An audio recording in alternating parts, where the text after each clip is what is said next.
Praise the lord. ప్రభైన యేసుక్రీస్తు నామమున ఈ కార్యక్రమమును వీక్షిస్తున్న మీ అందరికీ శుభములు తెలియజేస్తున్నాను. విజన్ క్యూటీ ఫెలోషిప్ వారి యేసుతో ఏకాంత సమయం ఈ క్వైట్ టైం కార్యక్రమములకు మిమ్మల్ని ప్రేమతో ఆహ్వానిస్తున్నాను. దేవుని వాక్యాన్ని అనుదినము ధ్యానించుటకు దేవుడు మనకు సమయాన్ని దయచేస్తున్నందుకే దేవునికి వందనాలు తెలియజేస్తున్నాను. ప్రత్యేకంగా దేవుడు ఈ యొక్క సంవత్సరంలో గత 11 నెలలు ఆయన కృపలో కాపాడి ఉన్నారు. ఈ చివరి నెల డిసెంబర్ మాసంలో దేవుడు మనల్ని ప్రవేశింపచేసినందుకై దేవునికి వందనాలు తెలియజేస్తున్నాను. ప్రత్యేకంగా ఈ యొక్క ఆదివారం పరిశుద్ధ దినమున ఈ దేవుని సన్నిధిలో మనం కూడి దేవుని ఆరాధించినట్లుగా దేవుడు మనకు అనుగ్రహించినటువంటి శుభదినాన్ని బట్టి ప్రభుకు మహిమ కలుగునుగాక. మనం హోషేయ గ్రంథము నుండి వాక్య ధ్యానాన్ని వింటూ ఉన్నాం. ఈరోజు మన ధ్యానం కొరకై ఏర్పాటు చేయబడిన లేఖన భాగము హోషేయ గ్రంథము 11వ అధ్యాయం 12వ వచనం నుండి 12వ అధ్యాయము 14వ వచనం వరకు. ముందుగా ఈ భాగంలో మనం 12వ అధ్యాయము 2వ వచనం నుండి 6వ వచనం వరకు చదువుకుందాం. యూదా వారి మీద యెహోవాకు వాజ్యం పుట్టెను. యాకోబు సంతతి వారి ప్రవర్తనను బట్టి ఆయన వారిని శిక్షించును. వారి క్రియలను బట్టి వారికి ప్రతీకారం చేయును. తల్లి గర్భమందు యాకోబు తన సహోదరుని మడిమను పట్టుకొనెను. మగసిరి గలవాడై అతడు దేవునితో పోరాడెను. అతడు దూతతో పోరాడి జయమందను. అతడు కన్నీరు విడిచి అతన్ని బతిమాలెను. బేతేలులో ఆయన అతనికి ప్రత్యక్షమాయెను. అక్కడ ఆయన మనతో మాట్లాడెను. యెహోవా అని, సైన్యములకు అధిపతి యెహోవా అని ఆయనకు జ్ఞాపకార్థ నామం. కాబట్టి నీవు నీ దేవుని తట్టు తిరగవలెను. కనికరమును న్యాయమును అనుసరించుచు ఎడతెగక నీ దేవుని యందు నమ్మకముంచుము. ఈనాటి లేఖన భాగం ఆధారంగా మనం ఏర్పాటు చేసుకున్న అంశం ఏదనగా దేవుడే నిరీక్షణ యొక్క మూలం. God the source of hope. నేటి వాక్య భాగం యొక్క సారాంశాన్ని మనం ఆలోచించినట్లయితే ఇశ్రాయేలు మరియు యూదా వారి పితరుడైన యాకోబు వలె మోసపూరితంగా జీవించినట్లు లేఖనంలో మనం చూస్తున్నాం. అయితే మోసపూరితమైన యాకోబు బేతేలుకు తిరిగి వచ్చి దేవుణ్ణి వెతికినప్పుడు దేవుడు అతన్ని ఆశీర్వదించాడు. అలాగే యాకోబు వంశస్థులైన ఇశ్రాయేలు దేవుని ప్రజలుగా జీవించడంలో విఫలమయ్యారు. అలవాటు లేని నిజాయితీతో జీవిస్తూ కానాను ఆరాధనలు వారు అనుసరించినట్లుగా వాక్యం తెలియజేస్తుంది. క్రమశిక్షణ యొక్క సాధనంగా దేవుడు అందించగలిగేది వారికి గొప్ప అవమానం తెచ్చేటువంటి తీర్పు. దేవుడు వారిని సరిచేయడానికి వారికి తీర్పును అనుమతించాడు. అయితే ఇశ్రాయేల్ వారి యొక్క ఏకైక నిరీక్షణ ఆయనే అని వారు గుర్తుంచుకోవాలని ప్రోత్సహించడానికి దేవుడు వారిని అరణ్యపు దినములకు తిరిగి వచ్చేలా చేసినట్లు నేటి వాక్య భాగం మనకు తెలియజేస్తోంది.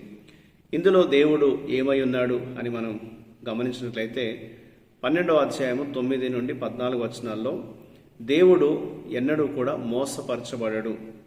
ప్రవక్తల ద్వారా ఇశ్రాయేల్ బానిసత్వ రోజులు మళ్ళీ మొదలవుతాయని దేవుడు ఇశ్రాయేల్ ప్రజలకు ముందే హెచ్చరించాడు.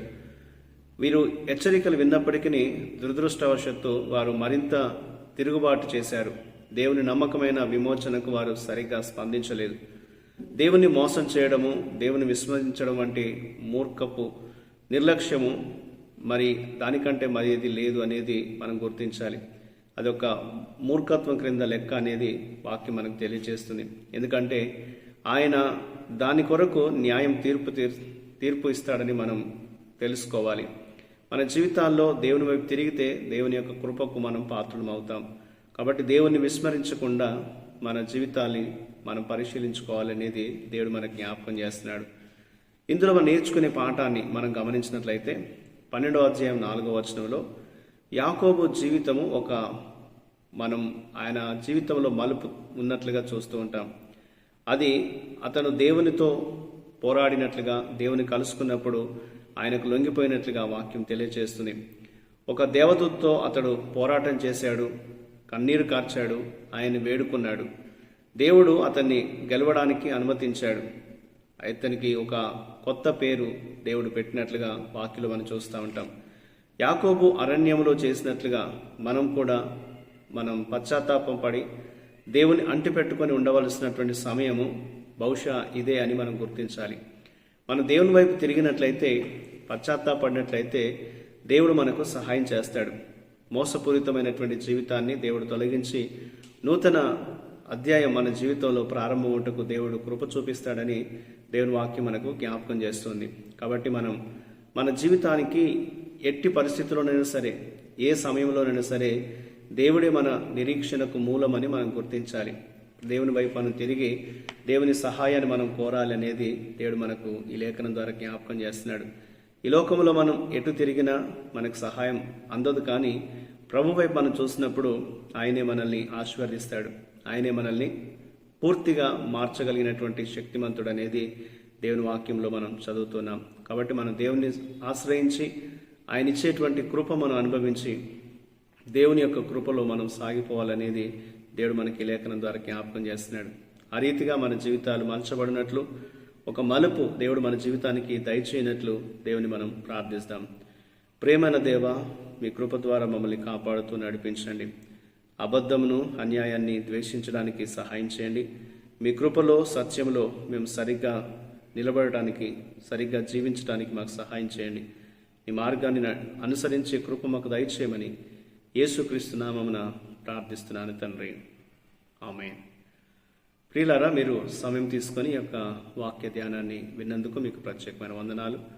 ప్రతిరోజు మీకు అందించబడుతున్న ఈ అనుదిన ధ్యానాలు మీకు మేలుకరంగా ఉన్నట్లయితే మీ అనుభవాల్ని మాతో పంచుకోవాలని కోరుతున్నాను.